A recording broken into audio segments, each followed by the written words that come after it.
behind the goal at the main stand. They will be investigating Shelbourne for robbery. They have absolutely mugged Trinity United here at Tottenham. And find the goal! Harry Wood, the jersey's off. 6 minutes to go. Look at that one! What a goal that is! Hi folks, welcome to another episode of LOITalk. Now we started a couple of weeks ago, and it's been a great pleasure. Now, the interaction has been way above our expectations. We think there is more to come, and a lot happened last week and on Monday, so there's plenty of things to be discussed here today. For the moment, we're going to start with the games, and in about an hour, we expect to have here a guest, Cornell Wilson, who is playing for Trinity United. So it will be very interesting and see how was his transition from Canada and also New Zealand to the Irish football. And we'll see what his expectations, how has been his journey so far. But for the moment, we'll start with the games. I'm just going to greet my panel. Cornell, it's always fantastic to have you here back. How are you today?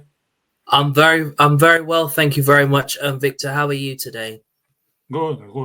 What's the weather like in England? The weather in England, it's very warm. The temperatures just dropped in Lincolnshire, and it's very, very cold. So yeah, it's good. Yeah, we can feel the spring on the air. It's the same here in Bray. Like I didn't go for a walk today, but yesterday I did, and it was beautiful. John, it's great to have you here. Finally, we can talk verbally. How are you today? I'm good, thanks, Vitor. Thank you very much for having me. You're very kind. Yeah, looking forward to it now. So we'll crack on. Good stuff. So there's plenty of games to go through. So I'm not going to delay it any further. So I know you have a lot to say. I'm going to put them on the screen, and we will go one by one as we did in the last two sessions. Okay, let me just find the game here. Someone is saying, hello, lads. Looking forward to another great show. Thanks very much, John. It's great to have you on the other side, and feel free to fire your comments along the way. So what is the first game? That's one I'm very happy with. You can guess which. Cork 2, Bohemians 1. Yeah, that was some game. Lot of nerves, I would say, as a Cork fan, but a positive outcome. Would you relate to these comments, John? Yeah, absolutely. You're dead right. It was a great win. Maybe rode our luck at times, especially in that first half. A lot of pressure was put on us early on by Bowes. Teen Troops made some great saves, but ultimately, I think the second half performance definitely justifies the win. We really ran Bowes off the park in the second half. And deservedly. Again, maybe got a little bit of luck with the Rory Keating goal. Obviously James Talbot really should have saved that, but no, I think overall we were well worth our win. And look, Bowes haven't had the best start of the season, but to beat a Dublin side is always, in my opinion, very a big deal. And sending them back to Jack Eanes land with a loss is always going to make it a long trip up for them. So, no, delighted with that win now, and really great win. Yeah, thanks, John. Cornell, can you provide us with an outsider perspective? Because myself and John are very biased, so we need some neutral person here. Yeah, of course. Fantastic game between two good sides. Cork City showing their fantastic form again. Rory Keating and Sean Maguire, the very best in the business. And I've said even before the start of the season that both Maguire and Keating will be very, very key for Cork City of keeping them up and making sure that they challenge for the European places. And look, Bohemians haven't been at their best this new season. Obviously, I'm not really sure what's really going on. I think since Mose has come in and Connor Pearsons and Lacey and others have come in, then it's just been a bit of shambles. And I think since they had that confidence from beating Shamrock Rovers in the Dublin derby, then everything has just really gone down. And I think Alan Reynolds needs to really like look at the team and probably find out what's really going on with Bohemians, because that's not really like them. I mean, who they had like 2 or 3 seasons ago, from since Ofalabi's gone, they just haven't really picked up themselves. But we can all sit down here and say that, you know, they haven't been in their best of form, but then as the season goes by, then I think that's where you see Bohemians start to pick up their form. So I'll be very interested to see what they do this new season and how Alan Reynolds is really going to go about it. But look, listen, Cork City is up there. Obviously, they are the side that no one doesn't want to be playing. You're seeing the very best of Greg Bolger in their team. You're seeing Rory Keating being back to his best as he was last season, because when he was at St. Patrick's last season, he wasn't at his best, and that's the reason why he got 3 goals last season and didn't really start kicking. But since he's back at Cork City, you know, this is the very, very best that we've seen him. But Sean Maguire is just absolutely unstoppable, and I think the more goals he scores, the more likely he's going to be a contender for the Golden Boot for the League of Ireland coming in from now for the end of the season. We have a comment here from Ben McElwain. Best time on the Thursday evening. Thanks very much for the compliment. We are very thrilled to be here. I think we provide a lot of value on Thursday evening.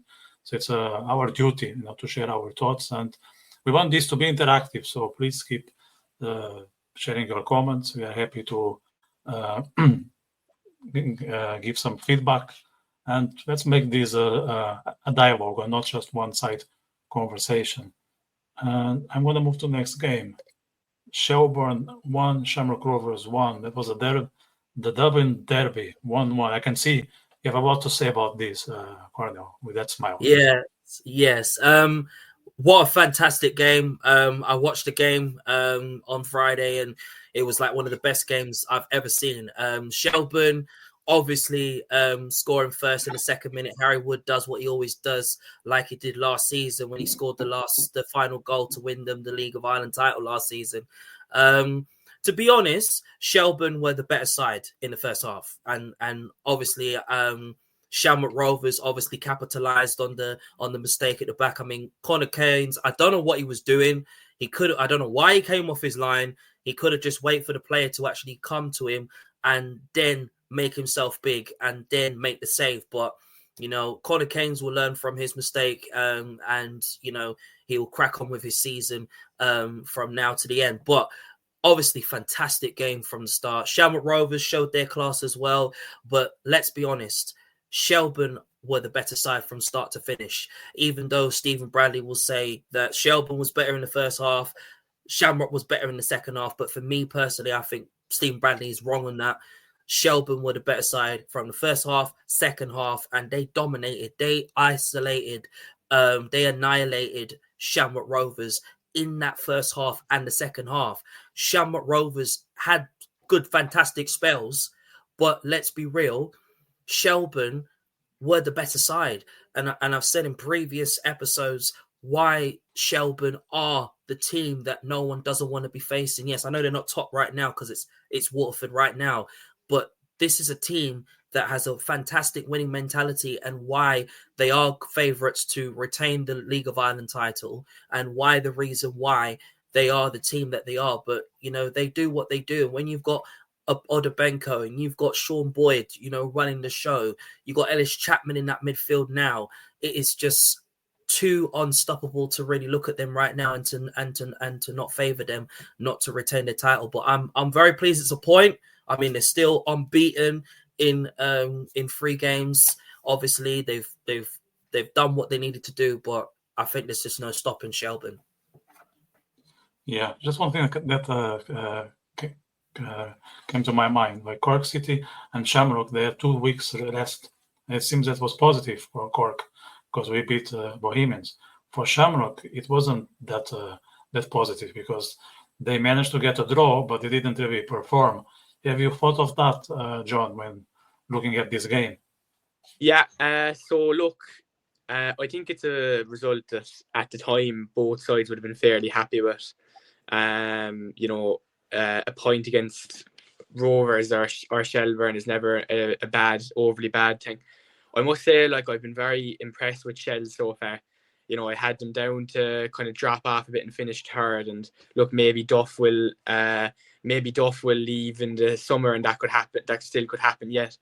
But no, I think it's a result that both sides would be quite happy with. Like Cornell was rightly referring to the firepower Shells have up front. It's some of the best in the league.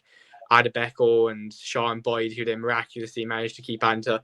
They've also brought in James Norris from Liverpool on loan, who I know is a very handy player, even though he hasn't really had much of a chance so far. So no, I think overall it's a result that both would be fairly happy with. And obviously with the benefit of hindsight and knowing Monday night's result, which we'll get into in a while, it's really not a bad result for Rovers to go away and get a draw at Shells, I think look, Shells have had a very good start. Rovers have had a poor start. I think at the end of the day, it's two teams that are still going to be right up there towards the end of the season, in my opinion. I heard it was a very good game, and probably the game of the weekend, you could argue. It was definitely a good showing for the league. Let me keep the ball with you, John, because there is a question on our lad, Carl Sullivan. Are you aware of the nature of the injury and how long he'll be off the pitch? So look, I don't have any inside information into Cork. I know as much as everyone else, but I have read up that I think he's going to miss the Sligo match, but there's a good chance he'll be back in time for Shells away. It's not meant to be an overly serious injury. Shells away, it'll be about a month to the start of the season. So I'd say I think there's a good chance he can be back for Shells away, hopefully. But as I say, I've got no inside, and I'm only a fan. I've got no inside information, so I'm not, don't take that as gospel. But I'd say there's a good chance he'll be back. Hopefully, please God, for Shells away. Yeah, we wish him all the best. I think he adds a lot of value to the pitch, whether you're a Cork City or fan or not. He's a great player.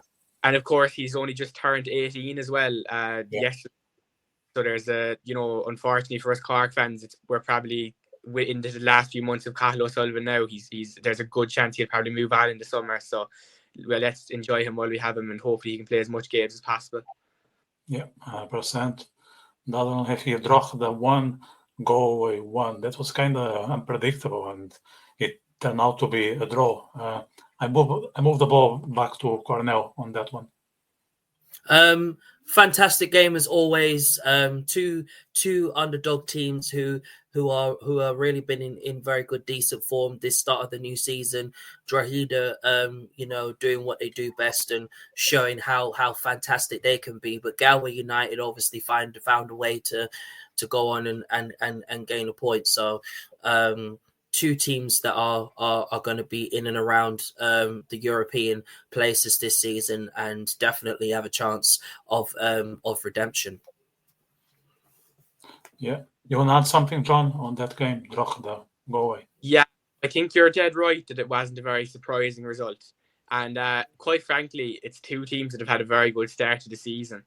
I kind of view the likes of Galway and Drogheda and Waterford, even though Waterford are literally top of the league, as sort of Cork's rivals for this season.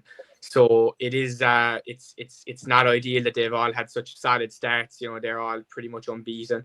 I suppose the test is how, if they can keep that up, long until, as the season goes on, you'd imagine they'll drop some more points to the top sides, but who knows, maybe they can keep this streak up. But overall, I think it's a result that both teams will be quite happy with. Then we have a result that I think was in no one's mind. St. Patrick's 4, Sligo 3. Now, I'm not surprised with St. Patrick's winning, but 4-3, maybe 1-0, 2-1, but 4-3. If someone betted for that score, they have more money than the crypto millionaires. Cornell, what do you think about that? Oh, brilliant game this was. Sligo Rovers, even though they haven't been in the best of form this season, and obviously their manager is under threat of being sacked, and if he didn't get another win, But you have to give credit where it's due to Saloga Rovers. They showed fight and they showed heart and desire to really score first and get 3 goals. And I'm thinking, are we going to see an absolute shocker come on, that Saloga Rovers are going to come and beat St. Pat's? And I'm thinking to myself, this is impossible to see. And then sooner you know it, then St. Patrick's come back and score and pull a goal back. Then they get a second goal, and then it's 3-3 And then I'm thinking, well, are we seeing a comeback king ability from St. Pat's? But this is what St. Patrick's are about, and this is the reason why they are going to be in and around the favourites to basically challenge for the League of Ireland title. Aidan McKinnon, that front four. I said it from time even the League of Ireland season started, and I said that front four: Simon Power, Zebedee, Jake Mulaney, and Aidan McKinnon. This guy, this player like Aidan McKinnon, who's played in the EFL before, didn't find his feet in the EFL, wasn't working, and now has come into the League of Ireland and really taken it by storm.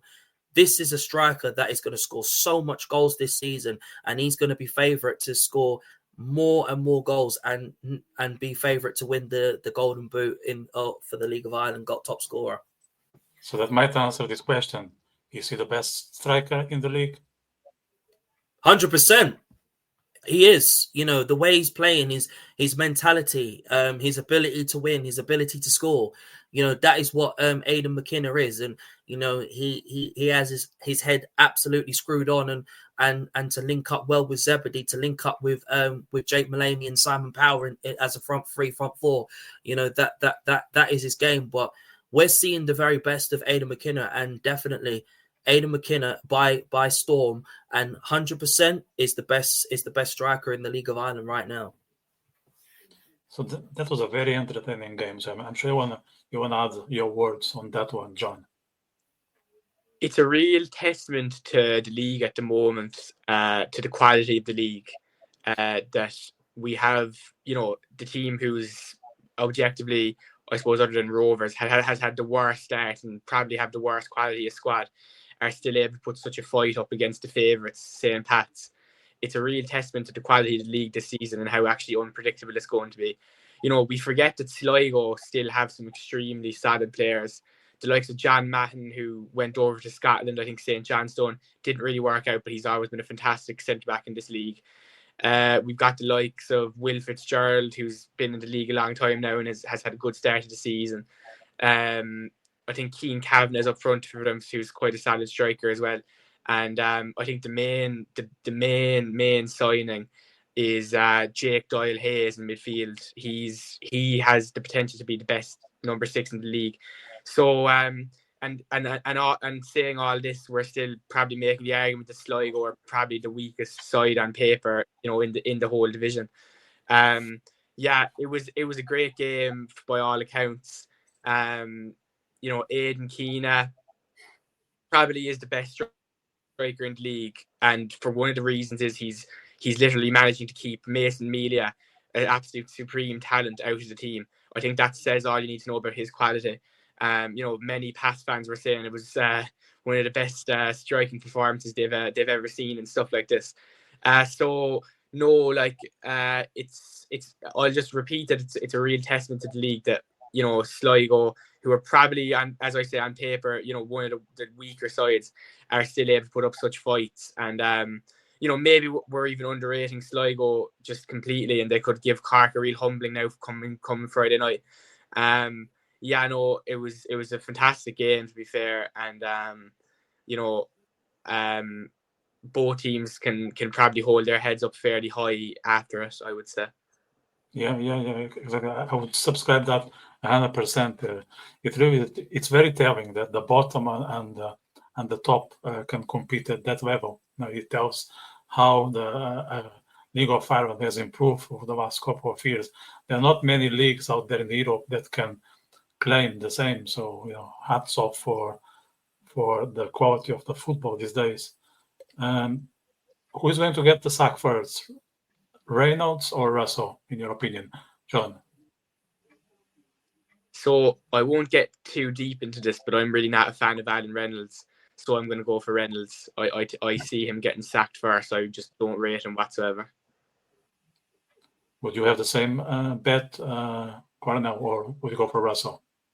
I think for me, if Alan Reynolds don't get his act together and get wins and get the very best out of Bohemians, then it's a possibility that Reynolds could be. But I think Russell, I think if he's given if the board can really give him another chance to really relish, and get Salogo Rovers being at their best, then I think Russell is not unlikely. I'm not saying that Russell could maybe sack, but I think there's a possibility that Reynolds could be the one that could be the first one to get sacked, because if he can't get the best out of Bohemians, then I think Reynolds will be the first one to go. I mean, look, Russell, obviously, yes, I was critical of Salogo Rovers and obviously of the form that they've been in, but they've really shown that they can really get a win amongst each other, and Russell can really look at this team and look at the players and think they can really get the best out of that team. But every time I look at this Bohemians team, like it's all right bringing in Pearsons, bringing in Lacey, bringing in Whelan, bringing in Mose, all this hype around Mose that he's going to do this and he's going to do that. We haven't seen the very best of him as yet, and it's going to take him a bit of time for him to really get used to playing in the League of Ireland. But if he can't get the best out of that Bohemians team and they can't get any wins out of it, I just think for me that Alan Reynolds, I think, will be the first one to go. So I think definitely Reynolds for me. Jamie in the comments is mentioning that Russell is one of the best managers in the league. So it would be a silly move from Sligo to get rid of him. Any thoughts on these guys? Maybe John? Yeah, it's a fair point from Jamie. Like, I'm not gonna lie, like I don't know a whole lot about Russell's pedigree, but I do think, to be fair to him, he's considering how kind of low they were on players and they're still betting in players at the start of the season. I think he's had quite a good start, in all things considered. So I don't really see a world where they sack him, to be quite honest. The way they're going, unless it gets really bad. Okay, let's just answer one more question before we move to the next game. John is pointing out at Mose and says, so far has the gamble failed, or it's still too early to call? I keep the ball with you, John. Yeah, thanks. So, I would say it's too early to call yet. We've plenty of players have had poor starts and gone on and done well, but we can't sugarcoat it. Like, it is a very poor start. He just looks completely unfit, out of shape. He's pretty much anomalous in games. So that's what pre-season is supposed to be for, is for getting into a good fitness level. I think Mousse is learning that the League of Ireland is a tough league to score goals in, no matter what level you're at, and you need to be at a high fitness level and everything if you want to do well in it. So I would say it's too early to call, just being conservative, but absolutely, if I was to put a bet in it, I think I probably would say at this stage he probably will fail, unfortunately, which is sad for him, but that's football. Cornell, in terms of timeline, do you think Mousse still have chances to prove himself, or you'll be a failing bet? I think with Mose at the moment, I think Bohemian fans were very excited about this signing, and they were all thinking that, well, signing Mose was going to work, and with his experience from the Championship and playing in the Premier League as well. But I think give it a couple of more games to go, and if we see the very best out of Mose, then we'll see the very best out of Mose. But I think if we don't see it, and I think obviously, look, playing in the League of Ireland is not easy. It is very, very difficult, and you've got to be at a very fantastic fitness level for you to really be nail on and spot on playing in the League of Ireland. And honestly, I think I wouldn't say that it's a gamble failed or not, but I just think, well, if he doesn't get running or get going, then I think serious questions are going to be asked about Mose. Is he the right fit, or is he the right signing for Bohemians? But I think time will really tell for Mose. So I think it's still too early to call. Obviously, Alan Reynolds is trying to get him at full speed of how the League of Ireland's really working and how he can really get on the goals. But if we don't see it, then I think we would class that as probably as a flop signing, to be honest. Okay, let's move on to the next game, because there are plenty. So Derry was beaten at home. Derry won, Waterford 2. Now I'm conscious that Waterford is in a very good form, but if I would be a Derry fan, I would be very disappointed, because a home defeat, it's always a home defeat, isn't it, Cornell? Yeah, Waterford were the better side.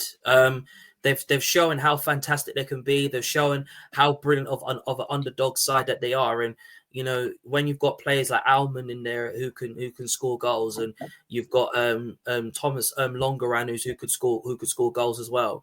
It's just unbelievable to watch. And obviously Noonan in there as well. Conan Noonan playing his absolute brilliant football on loan from Shamrock Rovers. So I think definitely Derry City, obviously they wasn't expecting Waterford to really come, but Waterford had the plan, and that was to score first, and they did, and they scored 2 goals, and then Derry City putting it back. But obviously I think this game obviously was there for the taking, and Waterford took their chance and their opportunity and really showed Derry that they wasn't afraid of the bigger sides. And that's why I've said even before the start of this podcast, and I said you can't underestimate the smaller teams in the League of Ireland division, because you can be a Shamrock Rovers, you can be a Shelburne, you can be any big team you are, but when you're coming up against a smaller team like a Cork City, or you're coming up against a Salogo, or you're coming up against a Waterford or a Drogheda, don't underestimate them, because it comes back to haunt you. Your thoughts, John? Yeah, so it was it's a very impressive win for Waterford to go, there in the southeast, and to go all the way up to the northwest and pick up such a win is extremely impressive. From a Derry perspective, it's been an underwhelming start so far, to be honest. Obviously they got a decent win there against Bows, but sure, everybody's doing that, let's be honest, other than Rovers. And Tiernan Lynch, I do think it will come good with him. I rate him highly as a manager. He did very well in the Irish League there. But I suppose I think they got it wrong, to be honest, in the winter with the recruitment. Liam Boyce obviously is a good player. They brought in that other fella from Dundee United, but you kind of need to have a bit of succession planning as well, and bring in youthful players, whereas Derry kind of went for a pure, I suppose, experienced approach. And look, there's nothing wrong with an experienced signing, but you need to have a mix of youth as well, in my opinion, and that's kind of where they missed the mark. I still think Derry have a very good squad. I think at the likes of Ronan Boyce, Adam O'Reilly, Brian Maher is still there. I mean, Brian Maher has been in Ireland squads before. He should be, he's not had a great start to the season really, but he is a good keeper. So you'd be a bit worried about Derry maybe, because as we know, the quality is so high this year that if you find yourself falling behind, you could really struggle, but I do think they're too big of a club to worry about going down or anything like that. But yeah, it was a great win for Waterford, and they've had an exceptional start. They've really surprised me with how they've started, to be honest. Let's hope that it's only a temporary thing, because I really couldn't stomach them going for some sort of a title charge. But look, it's very early days. So, a good game by all accounts, and a great win for Waterford, but unfortunately. Yeah, so those were last Friday games. So we'll move to Monday games. But before that, I just want to encourage the viewers, if they know someone who's into the League of Ireland and they were not notified of this podcast, please share it, because we are still halfway and there is more to come. And if we're enjoying us, the way to support us is just a thumbs up. And it costs you nothing, but it means a lot to us. So please do that. And if you haven't subscribed, that's the way to support us in the YouTube environment. Just a couple of words about the Premier Division, the First Division. John, do you want to highlight something about, I don't know, Kerry, UCD, Bray, anything? Just a brief overview on where it stands at the moment. Yeah. So Kerry played Dundalk. Kerry were at home, and another good performance from Kerry by all accounts to keep it at 1-0. Their fans were, nobody's happy with the loss, but they did themselves proud against a very sad Dundalk side. So I think Kerry are a team who are going to be improving this year. They're probably not going to be up there for title challenging, but they are clearly improving. Dundalk with another 1-0 win. I'd say I haven't watched their games. I'd say they're a miserable team to watch by the sounds of it, but they have started well. At the end of the day, 9 points from 9 is what you want. Then you've got Cove Ramblers, who I think drew at UCD. Cove really are going for it this year. They brought in, basically Cork City's team from last year. Barry Coffey, Hoykinen, who was there a few years ago, Keane Murphy, Keane Coleman, Shane Griffin, who's a former Cork City player. So they're really going for it this year, and supposedly there's a lot of financial backing going on at Cove at the moment. It's very bright times there at St. Coleman's Park, but I don't know.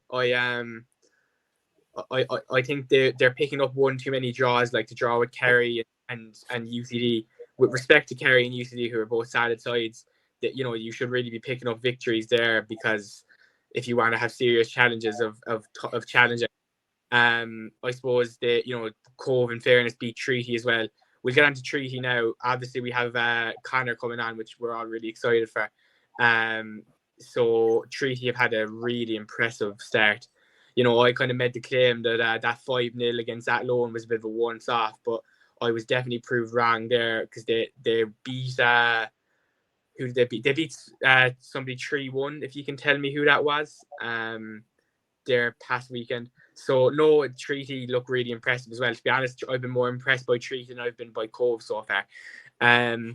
So yeah, and then there was, I think, a draw between Longford and Athlone 1-1. So yeah, it's a good first division as well this year. It beats Finn Harps. Finn Harps, that was it. Thank you. Yeah. Right, very much. Yeah. So that was a good win as well. I mean, Finn Harps are a team that under Ali Horgan were in the Premier Division for such a long time. Obviously, they're not so good at the moment, unfortunately, for the Donegal outfit, but. The first division is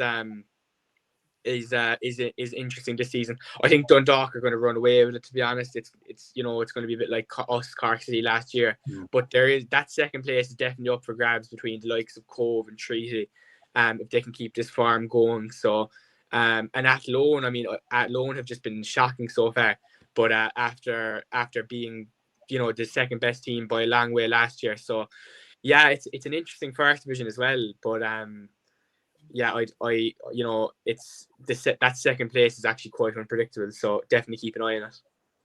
Yeah, just before I pass the ball to Cornell, John is asking you thoughts on Cove signing announced just today, George Noon. I think there was a lot of stuff going on social media about this lad. Do you want to say something about it?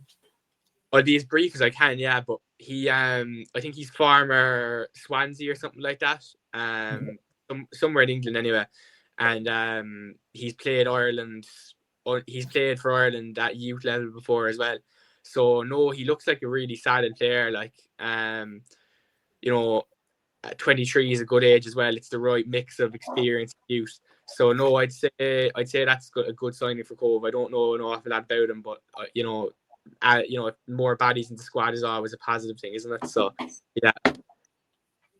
There's one team that no one is talking about in the first division, and maybe just me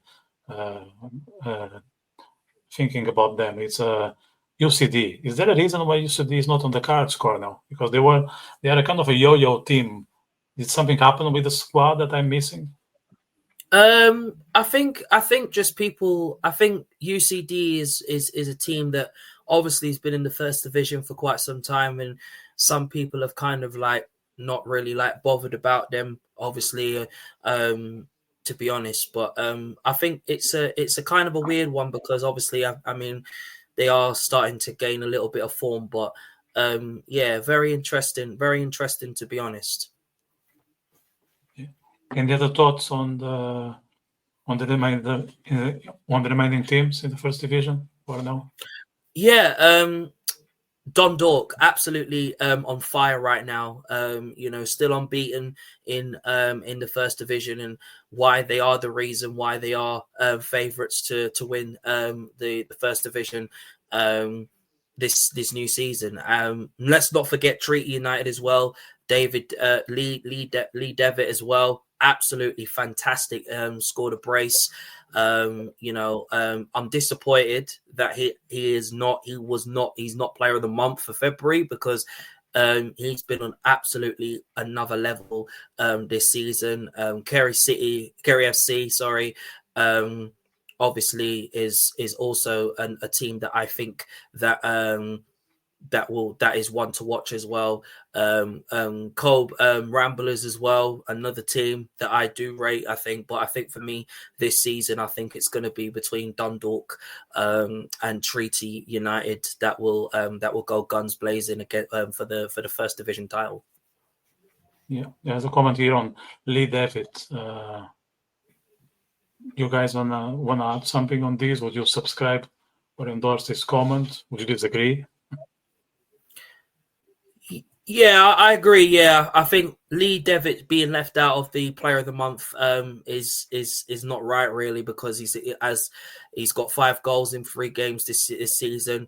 He's done a lot of wicked things in the first division. He knows where the goal is, and he's a goal scoring machine, and he's going to be a very fantastic key player for Treaty United. So I'm disappointed that he's missed out on the team of the week, and I think that the League of Ireland's going to have some massive regrets leaving him out because he is the player in form right now. We just got a massive compliment here from Dave Roycroft. We'll share. This is incredible. First time viewer. Thank you very much. Thank you very much, sir. And I can see you are a Cork City fan, so I can only give you the compliment back. Let's move to Monday games because there's still a lot to be discussed. And we are behind the schedule, but why not? So the first one we have here is that was shocking to me. Sligo beating Shamrock Rovers. Were you also surprised, John, with that? Oh, absolutely. I was in your boat as well. Absolutely shocked. Maybe we shouldn't be because Rovers have been so poor, but no, I couldn't get over it, to be quite honest. But that being said, we have to remember, and I don't want to beat myself here, but Sligo have got a lot of quality players, and James Doyle Hayes, I think, would be their key man this season, and he's kind of starting to bed into the team now, which is a fright for the rest of the league. If they fit, because I suppose he had bad injury problems over at Hibs there in Scotland.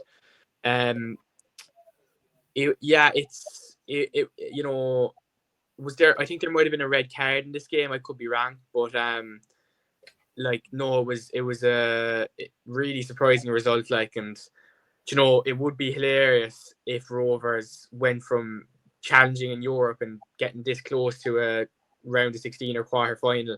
And if they end up getting relegated or something this season or battling for relegation, listen, I don't think that's going to happen. By the way, I think they will pick it back up over the next few weeks. But it would just be gas, wouldn't it?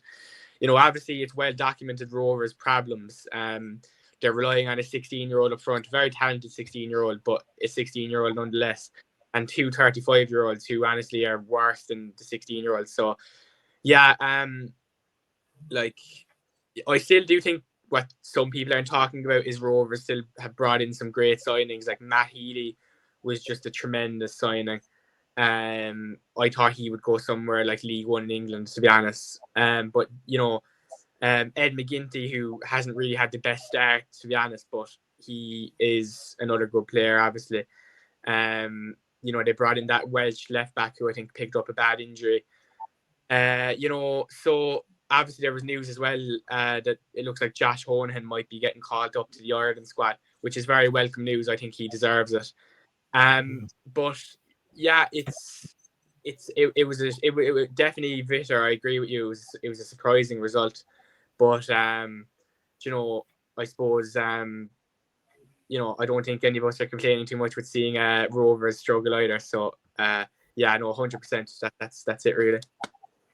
So Rovers is now at the bottom of the league. Yeah, it's not the best start, Cornell, but I think last year, if I recall well, the beginning wasn't promising, and then they end up fighting for the title until the last 10 minutes of the league. Can that happen again? The way that I see it with Shamrock Rovers now, if they don't get a replacement for Johnny Kenny and they don't bring in a striker, obviously their biggest intentions is to bring in Jonathan Ofalabi, who's on loan in the Belgium league. Now they have to wait until the summer for them to bring him in, and obviously they've been linked with like Patrick Hoban. But you look at Shamrock Rovers' team now, like they look a shadow of the team that we always know that they always can be.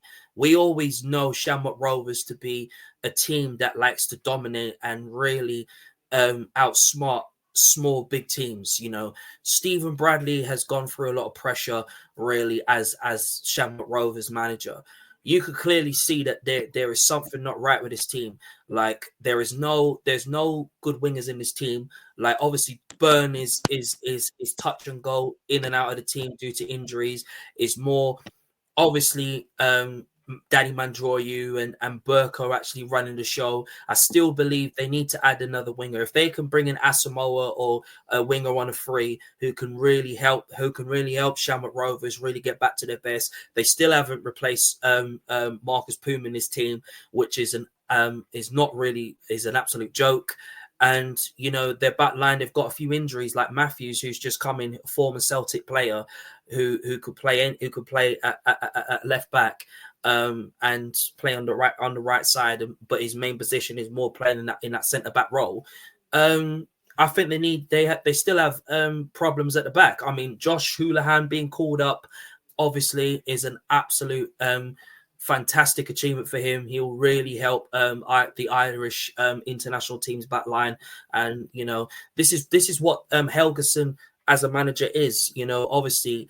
Not just only looking in the Championship or looking in the Premier League, look in the League of Ireland. There are fantastic young talents, young players, experienced players who can really help the Irish international team be back to their best. Because you look at players like Melia, for example, I would love to see him, represent Ireland and the Ireland international team.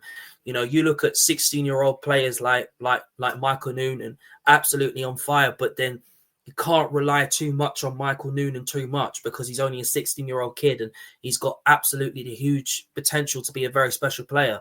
But I think they need more new signings to come into this team, because if they want to challenge and they want to win back their 5th consecutive League of Ireland title, they need to bring in new faces to really help this team and make sure that Shamrock Rovers is on fire. Saloga Rovers, yes, they're going through their problems at the moment because they haven't been winning all their games, but they've shown that they can be the underdogs, just like how you look at Drogheda and other teams. But Shamrock Rovers look like a real shadow of the team that we always know. We want to see them back dominating and doing what they do best. But until that happens, until they get a striker, until they can get some wingers to really come in, I think it's unlikely, because you're looking at Shelbourne now, who are top of the table. You're looking at Derry City, I think, will be definitely around if they can find their form. But Shamrock Rovers, you're looking at them and you're thinking they should be challenging for the title, not being around at the bottom or, being in 5th place or 4th place. They should be, 3rd or 2nd. And you look at St. Pat's already and you look at their team right now and they are on fire. But Shamrock Rovers, I think there's some new signings that need to be added into this team. And talking of Pats, it seems they are picking up their second consecutive victory, and Derry is not finding their way. So they left Inchicore on a negative note. Do you want to add something to that, Cornell? Yes, I'd love to. St. Patrick's absolutely on fire. They are back to the very best. They are looking like real challengers for the League of Ireland title this season. Aidan McKenna, I've said it most times, best striker in the league right now, scoring goals for fun, being back to his best. We're seeing the very best of Aidan McKenna. And this is what I said Aidan McKenna does. This is what St. Patrick's do. Yes, they're missing Lennon in that midfield, but when you've got the likes of Romeo Palmer, you've got Barry Bagley in there, you know, they are just an absolute handful. I mean, obviously, I think the Carl Winchester red card was a little bit harsh, but look, at the end of the day, you know, Tian Lynch obviously is still trying to get used to the League of Ireland. You know, he's still trying to do what he feels that he can get Derry back to their best. But St. Patrick's, they are on another level. When you've got Breslin, when you've got Joe Redmond in that team, obviously Sean O'Hare to come back in from injury very, very soon as you know it. And I think their defense will be absolutely dominant as soon as you know it. And they're going to be up there this season. And I think obviously if Aidan McKenna can carry that on, this is about Aidan McKenna, who is absolutely on fire. His mentality is just unbelievable, and it is just fantastic to see. And you're seeing him link up with Jake Mulaney. You're seeing him link up with Simon Power. You're seeing him, you know, link up with the very best in the business right now. This is a different Aidan McKenna that we are seeing this season, who can really start to really make his impact heard, and obviously be a favoured contender for the goal scoring Golden Boot or for the League of Ireland this season. So based on the beginning, John is very skeptical on Derry City. He cannot foresee Derry being happy at the end of the season, although there's a lot of money thrown to the team. Would you share John's views, John? Yeah, definitely. It's been a disappointing start, I think. You know, yeah, like John and Brennan there is right. Like there's been a lot of money pumped into them over the years, and that's why they have such a good team on paper. It's just never really worked out for them, really, has it? You know, I suppose, look, there's plenty of time in the season still, and a trip to Richmond Park is probably the toughest trip you can actually face now, other than maybe to Shell's Talca Park. But no, look, I don't want to be repeating myself. I kind of made my views clear in Derry, like, but just to focus on this game, like, James McLean was giving out like mad about that card, Winchester red card. Like, he thought it was really wrong, and he thought the refs were just completely against Derry in this game, and that he's never seen such a blind robbery in his life. I think that's something like what James McLean said. So like, that's obviously makes things difficult when you're already kind of on the back foot, and then a referee is against you. But, you know, in fairness to Pats, like, as Cornell rightly said, they've got a few injuries. You know, Jamie Lennon is a huge loss, and a few others in the back line as well. So it's a fairly, you know, it was a fairly predictable result at the end of the day, I would say. But you would have a bit of sympathy for Derry if they were kind of done over by the refs, because I mean, we'll get into the Cork game in a minute now, like, and you know, we were fairly done over ourselves, you could argue. So yeah, no, I think Derry have fair reasons to be aggrieved, but you know, at the end of the day, Pats still have to show up, and they clearly did show up. Like, that's 2-0 win is a very comprehensive one. So yeah, fair play to them. Speaking of red cards, there were two in this game. One during the game itself, another after the final whistle. So Tim Clancy got a red card, and they exchanged. He exchanged not the nicest words with the officials. I'm not sure if he was right, because I saw the yellow cards, the two yellow cards, and I think they were forced, in my opinion. But I'm a Cork fan, so I don't want to say too much about it. John, you probably are on my side on this one, or would you be able to see it from a different angle? Look, I'm going to be biased. There's no doubt about it. But like, I think the way Tim Clancy was treated was very wrong. What he did was he was very upfront about it in his interview. He said, "I thought you were a disgrace to the ref," which, look, maybe he shouldn't be saying, to be honest. Like, it's you shouldn't be like having to go at refs. But what the ref said then was like just completely out of the ordinary. The ref said, "I thought your team was a disgrace." Now, the referee is supposed to be an impartial body that doesn't, have a preference or really interfere with the other team or have really an opinion on the other team. So, when you look at the decisions that went against us in the game, and it wasn't just the red cards, there was constant little fouls, and like every 50-50 was given to Waterford, in my opinion. It would make you very suspicious when the ref is saying, "Oh, I thought your team was a disgrace." I just think it's obviously, look, Vitor, I'm going to be biased, but I think I just think it, that kind of language is just very worrying, But as for the game itself, again, I'm going to be biased, but I do think Waterford got away with one. Harvey Skeeter's, a few of us Cork fans were having debates. Most of the other lads thought he wasn't great. I thought he caused problems in there. I thought he looked pretty decent. Like, he'd a few terrible moments, like that shot. I don't know what he was doing. It reminds you of Naby Keita in the Champions League final in 2022.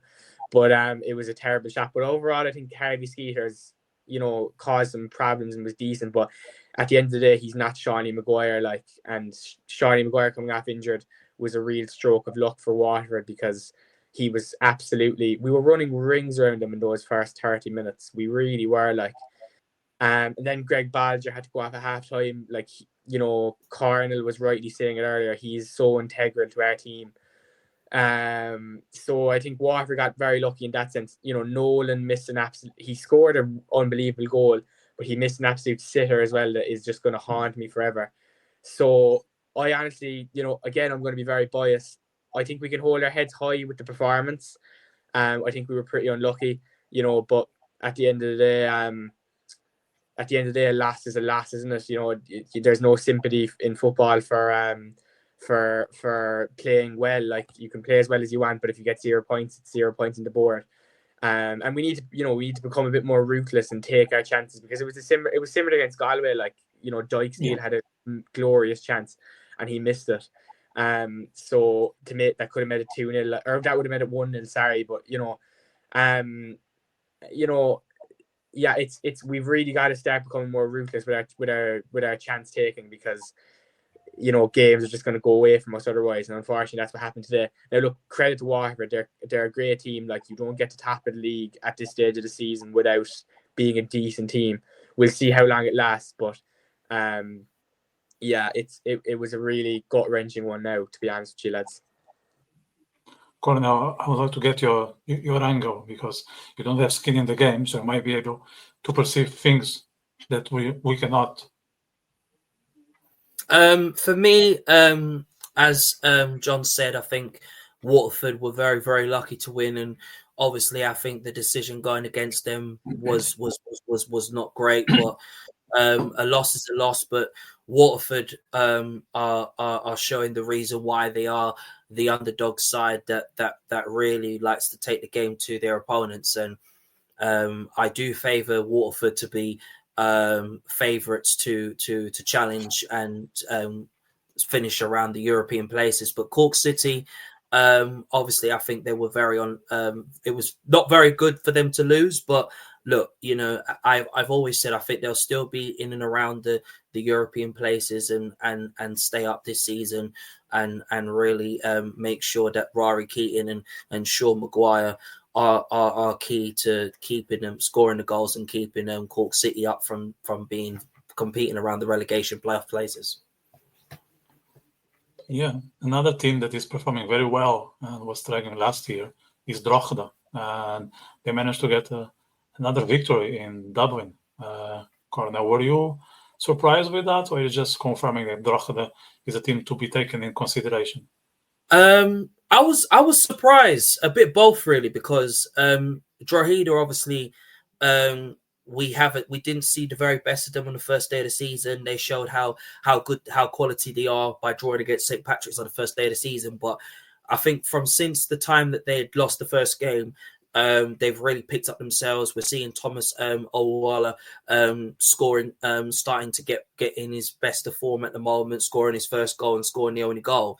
I thought Connor Keeley as well, absolutely fantastic central centre back. Obviously that was at St. Patrick's last season, didn't really get going there, and come back to Drogheda to really be that centre back that no one doesn't want to be playing up against. But one thing for sure, Drogheda is the underdog team that no one doesn't want to be playing. And right now, I think they're in European football now for the UEFA Conference League, and Drogheda is going to be a team that no one doesn't want to be playing right now, to be honest. And you see, I mean, obviously we've got James Taylor to come back as well. We're seeing the fantastic quality of Dara Markey, obviously, who loves to go forward and really cause defenders loads of problems. But you've got obviously, they've got a fantastic midfield as well. This is what Drogheda is. Drogheda is an underdog team that will never back down, no matter how many goals they're down. If they're 1 or 2 goals, they will show the quality and the class that they are of a team. And I do believe that they'll be in and around the European places this season. John, I would like to focus on Bohemians, but their second consecutive loss. Will they be able to recover in the next month, or do you think they're gonna suffer for a long time? So, look, I touched on it earlier. I really don't rate Alan Reynolds. He came out there after the loss against Derry, and he was kind of giving out his players, and he was throwing Keane Best under a bus, saying, "Oh, I've got a 19-year-old left back," and all this. Like, what a ridiculous comment.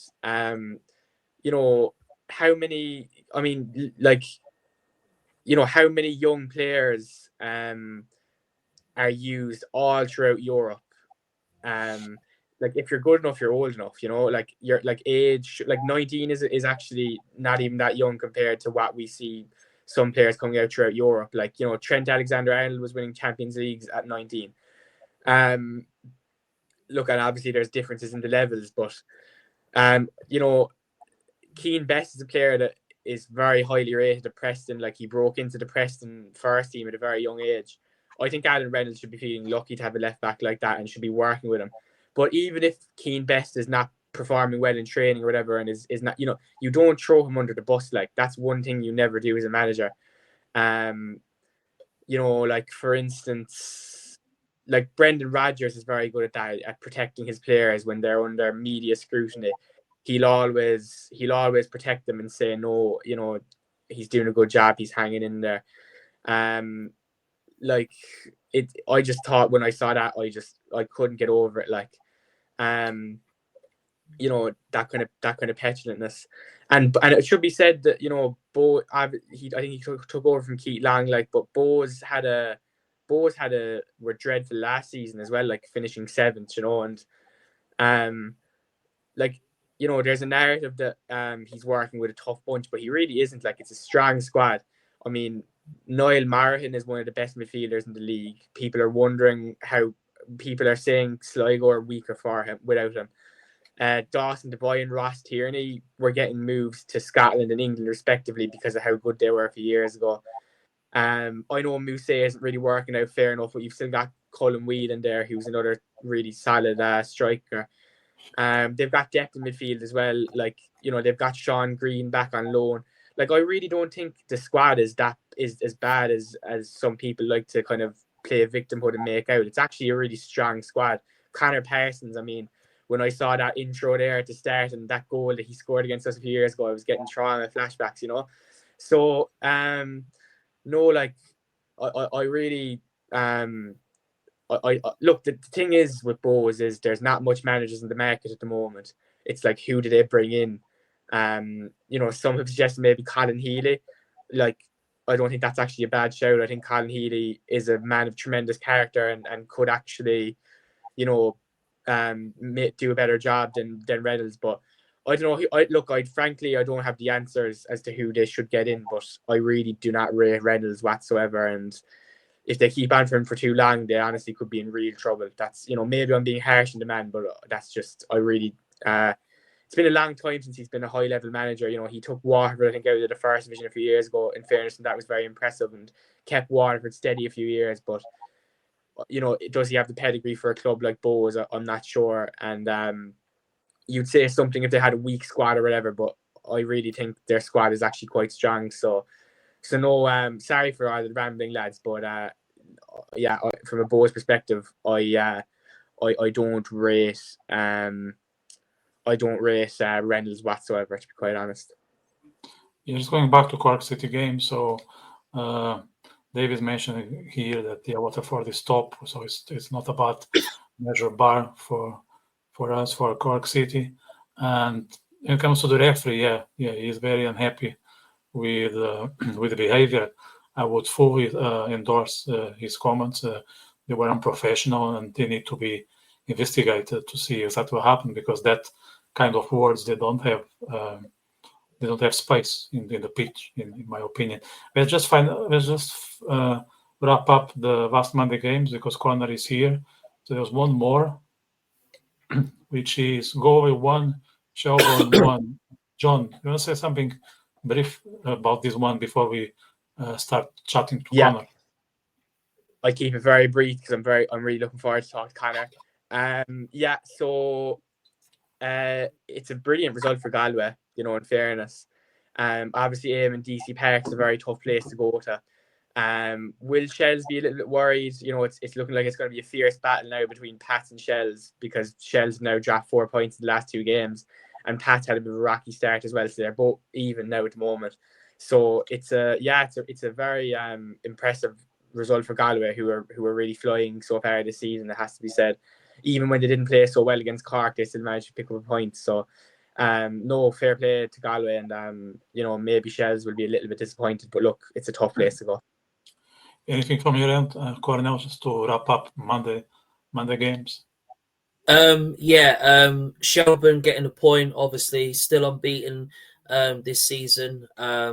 Shelbourne showing how fantastic they are of a team, and why they can really get a point out of this. But Galway United gave up a very impressive fight, and they showed that their quality as well. But as I've always said that there's no stopping Shelbourne this season. Great. So I'm going to welcome Connor. So what we're going to do, we're going to chat with him, and then we will discuss these weekend games. Is that okay? Yeah, Good that's stuff. okay. Hi, Connor. How are you? Hi, everyone. How's it going? Going very well. Awesome. We're very happy to have you here. You have plenty of questions, so people are very eager to hear from you. Awesome. So I'm going to start with a question I received from one of our teammates, who was asking, having played in Australia and Canada leagues, where does the League of Ireland stand quality-wise? To be honest, the League of Ireland, it's a strong competitive league. You notice from the bottom teams all the way up to the top, it's on any given night, I believe anybody can win. So I'll just say across the board, it's a lot more competitive than the leagues I've played in, only because some of the bottom end teams, they'll lose by great margins to the top teams. Right. What are the aims for the season at Treaty United? I think obviously promotion's the number one goal in mind, of course. But look, we take every week to week, game by game, very seriously. So, obviously promotion's the number one goal. Cool. We have here someone very happy, expressing happiness for having you on the show. Yeah, we got a lot of positive Awesome. momentum. So I think everyone is delighted with this moment. I'm going to finalize the questions from that fellow. vision from Treaty United for the next few years, and what do you expect that to be? Yeah, like I just mentioned, obviously very new to the club and still kind of getting settled in as far as understanding teammates. Obviously, we had a good preseason, but the season's still young. But promotion is obviously the goal this year, and if it doesn't happen, which I don't see why it can't, obviously we'll try again for the years after. Yeah. So before I move to a couple of questions, I wrote it down myself. I would like the panel to throw theirs. So maybe John, anything you would like to ask Connor? Hi, Connor. Thanks so much for coming on. It's great to have you. Thank you for having me. Not at all. No, it's our pleasure. But so like you've had a really strong start to the season. Like I've just been so impressed by you, to be honest. Do you think, beating such huge fine margins of wins, like 5-0 away to Athlone, 3-1 at home to Finn Harps, is this sustainable, or is there maybe concerns that you could like burn out as the season goes on? But fair play to you, because it's really been an incredible start to the season. You were very unlucky against Cove as well. So but there are maybe any concerns there that maybe, I don't know, you're going too fast maybe? Like I said, we take game by game. But like, look, against Cove, I thought overall as a team, we probably played our best games. Because if you look at stats, and stats aren't everything, because mind you still have to win the game at the end of the day. But against Athlone, like, they had a lot of chances that they could have put away as well. Even last week against Finn, they had a lot of chances as well, a lot of corners, a lot of good opportunities. But at the end of the day, we've been very clinical. Obviously, Lee Devitt's been unbelievable at the start of the season. Is it sustainable? All I can say is I hope so. And if it isn't, then we got to tighten up as a team and just produce more. The more we produce, the better it's going to be. But no, we've had a very clinical start to the season, which is obviously a great sign. Absolutely. No, fair play to you. Like, I'm a Cork City fan, so it'd be great to have as much Munster teams as possible. In the so best of luck to you for the rest of the season. Cheers. Thank you. Cornell, it's your turn. Yes. Hello, Connor Wilson. My name's Cornell. Very nice to meet you.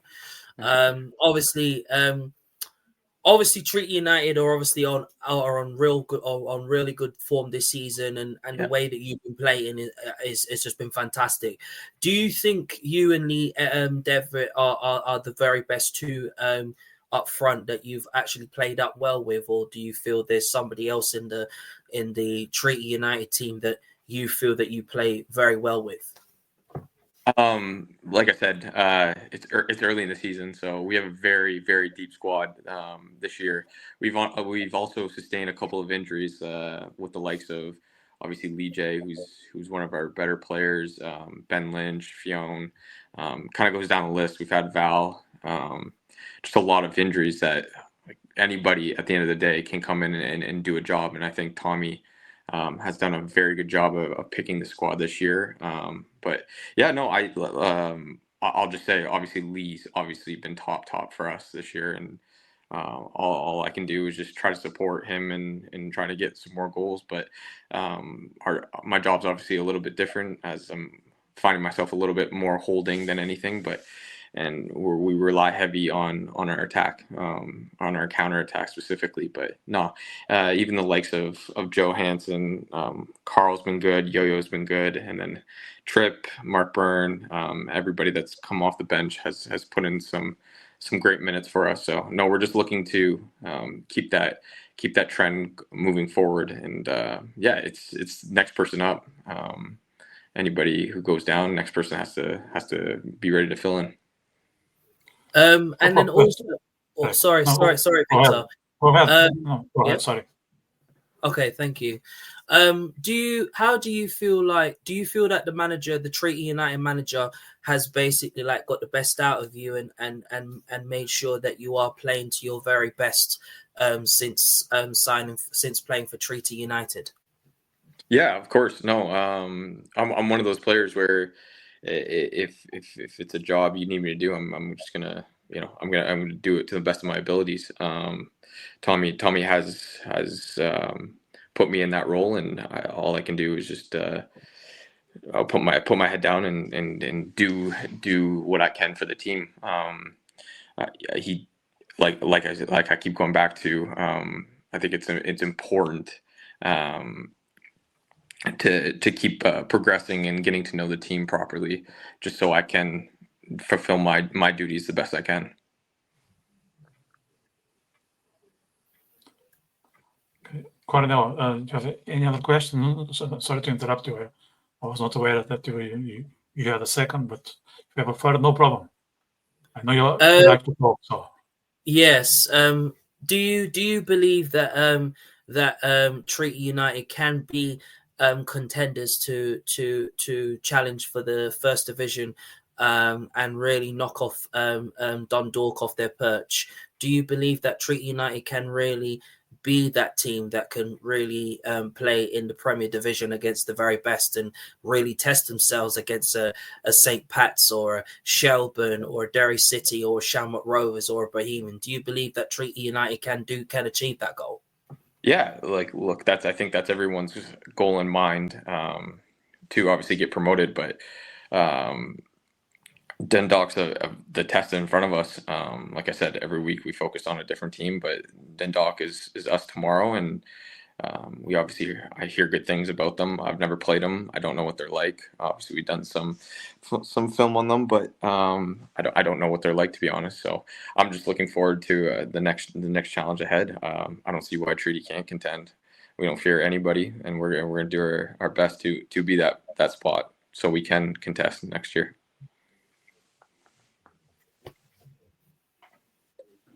Right, we got a couple of questions here in the chat box. So the first I'm going to share, it's coming from John Brennan, and he's asking if Lee David is up there, one of the best players we have ever played with. That I've ever played with? Yeah, I mean, yeah, it's still young.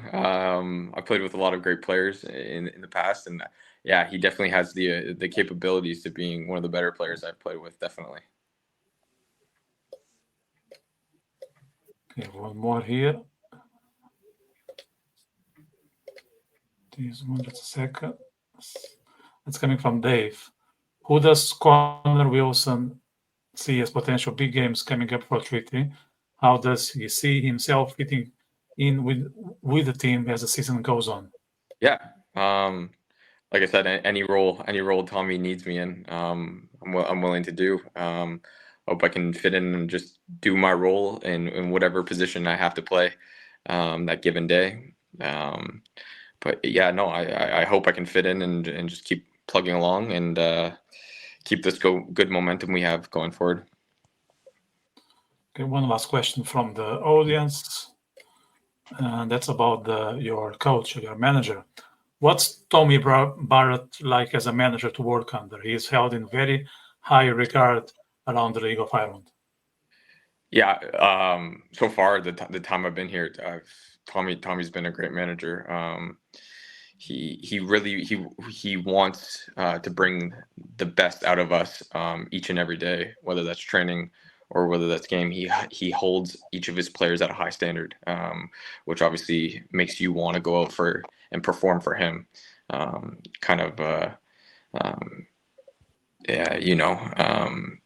What you're willing to do for someone, they're willing to do for you, kind of deal. So he's definitely setting us up for success. And so far, I would say that we obviously could do a little bit better, but we are going to keep riding this momentum, this wave, and bringing it to Dundalk.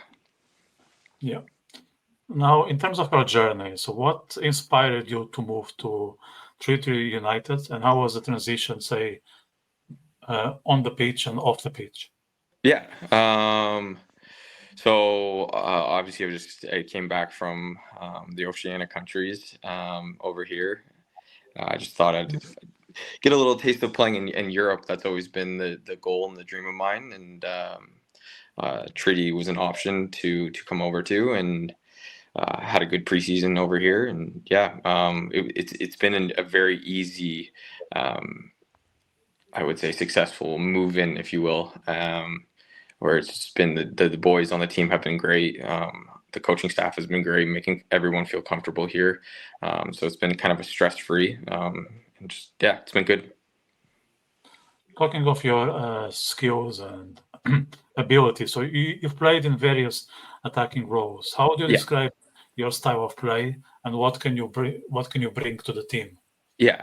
Well, last year I was more so of an attacker, and then this year I'm a little bit more of a holder.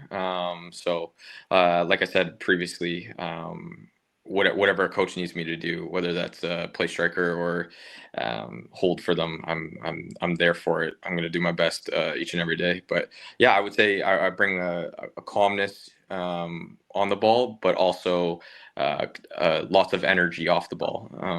I do like to press, try to win the ball back as soon as possible, and then when we do have it, retain possession. I'm conscious you already compared the previous leagues where you were playing to the Irish, but what was your biggest adjustment? I would say probably it's a lot more transitional, a lot less time on the ball. It's very, very I don't want to say aggressive. It's not aggressive. That's not the right word, but it's very transitional. It's back and forth more so than any other league I've played in. Okay, we'll have a comment here. How long is Lee J out for? To be honest, I don't know. I'm hoping he's back as soon as possible. Right. Now, one question, which is not exactly about football, but why not? So if you weren't a footballer, what do you think you'll be doing? That's a great question. Well, I grew up in Canada, so I would hope I would be some sort of athlete. So I grew up playing ice hockey, so that would probably be where I'd want to be.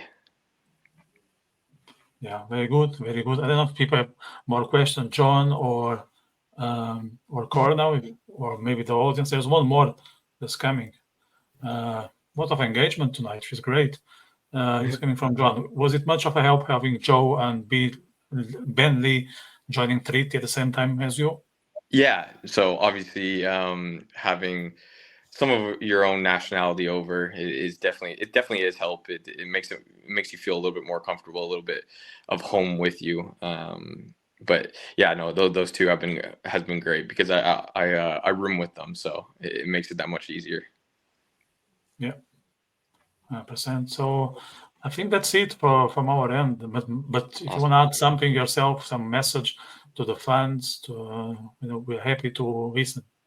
Awesome. I just want to say thank you for having me on, guys, and everybody that asked questions. It's been great. I appreciate it very much. All right. It's our pleasure. So thanks very much, Cornell. All the best. And, awesome. Yeah, I hope you enjoy your time here in Awesome. Ireland. Good luck with everything. Thanks, guys. Cheers. Bye. Awesome. Bye-bye.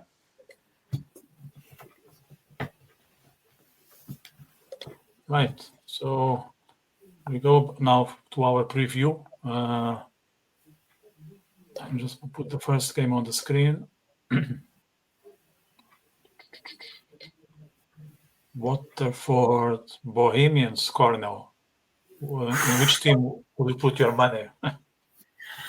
I think if I was a betting man and I had to put my money on out of these two teams, I would have to say Waterford again, because they have just been on a very good, decent roll this season. They've shown their fantastic quality as a team, and their work rate and their winning mentality is just something that maybe everybody needs to watch, really, and a team that is not to be underestimated. So I think obviously Bohemians will go into this game believing that they can go on and get back to winning ways, but Waterford as the underdog side will look at this game and think that they can get another win and start carrying on that winnable run. What about you, John? Yeah, so I kind of had a notion there to have a bit of a rogue prediction and go for the underdog, even though really it shouldn't, Waterford should be the underdog here, but they're not. But then again, I remember I did that for Connor's team, Tree a few weeks ago, and it fell flat in my face. So no, I'm going to agree with Cornell. I think it's Waterford are look, I can't see Waterford continue holding up a title charge or anything, but Bows are just so unbelievably weak now at the moment that I think any team in the league could probably beat them, especially the team that are currently top of the league. So I think I'll go for like a 2-0 Waterford win, to be honest. Yeah. Let's move now up to the north. Derry, Galway. I think Derry has to win. It's gonna be tough, but they are under a lot of pressure. John. Yeah, they're under a lot of pressure. You're absolutely right. But we have to remember how strong Galway have been this season. I mean, to get a draw against Shells and beat, Pats is very impressive. So, but that being said, look, Derry are at home. They've got home advantage, and the Brandywell is no place to be sniffed at. To be honest, I could see it being a low-scoring game. With how Galway are, they've been scoring goals a lot this season, actually, but Galway are a very defensive side. I'm going to say it'll be a 0-0 draw, just because it's so hard to call. But, I do think you're right, Vitor. I think Derry are going to be under a lot of pressure to actually get a win, being at home and stuff. Who is the favorite, Cornell? Why is that a favorite? I think Derry will look at this game as to be favourites to win this game. Obviously, they want to get back to winning ways after losing through a midweek and really show that they are the talented team that obviously want to be in and around the League of Ireland challenging for the title. But if Derry lose this game again against a Galway team that are particularly on fire at this present time, then I think questions are going to be asked of Tian Lynch and Derry. But I think let's not really bring them down too much. Honestly, I think Derry City will go into this as favourites to beat Galway United, but Galway United will put up one hell of a game against them, and it's but for me, I'm definitely going with a Derry City win. Let's move now to Cork City, Sligo, Cornell, because Sligo, they are at the moment with 0 points, but they didn't embarrass themselves against Pat. And they have 3 points, actually. But they didn't embarrass themselves when they lost against Pat. So there might be a threat in Turner's Cross. Yeah, I think Sligo Rovers will give everything, and they'll give effort and determination, and they'll be going into Cork City with with so much confidence and believing that they can go on and cause an upset to Cork. But Cork City have shown already the quality that they are as a team. When you've got Rory Keating, when you've got Sean Maguire as 2 key players that can cause a lot of problems to defenses and hurt defenses, then it's really very difficult to put it past them. And you've got Greg Bolger, who's just another level since signing for Cork City. So I think Sligo Rovers obviously will be the ones to that will really give everything that they have, but I think Cork City will be will be too strong for them, and I can definitely see Cork City winning this one. Are you optimistic for the game, John? Because I'm going to be very honest. When it comes to the attack, I can always predict positive outcome, but the defense doesn't inspire me much confidence. To be quite honest, I'm actually very worried about the game. And I wish I had Cornell's optimism there, and fair play to Cornell, but I am actually quite worried about the game because it looks like Bolger is going to be out.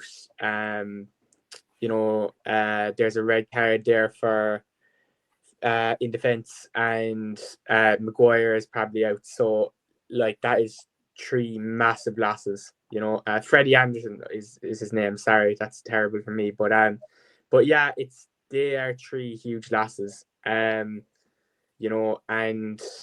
Sligo look very strong at the moment. We've talked to death about Jake Doyle Hayes, etc.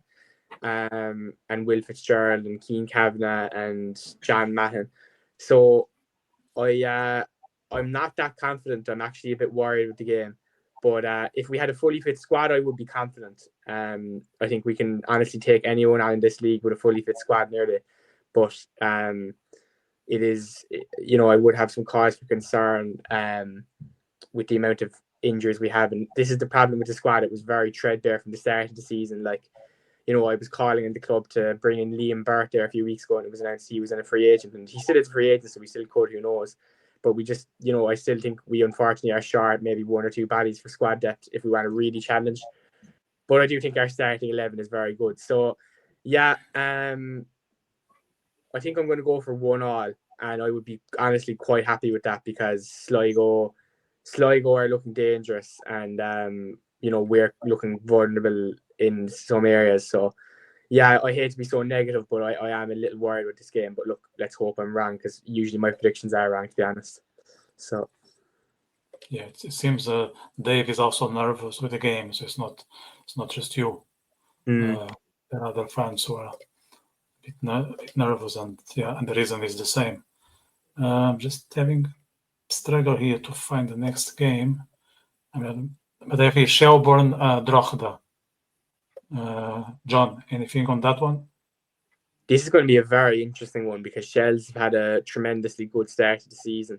I suppose at Drogheda, both have had a great start, but Drogheda have had a surprisingly good start. I suppose Shells with the home advantage is going to be a big thing. Like Talca Park feels like a bit of a fortress at the moment. So I do see Shells edging a win, but really don't discount Drogheda because they have been excellent this season so far.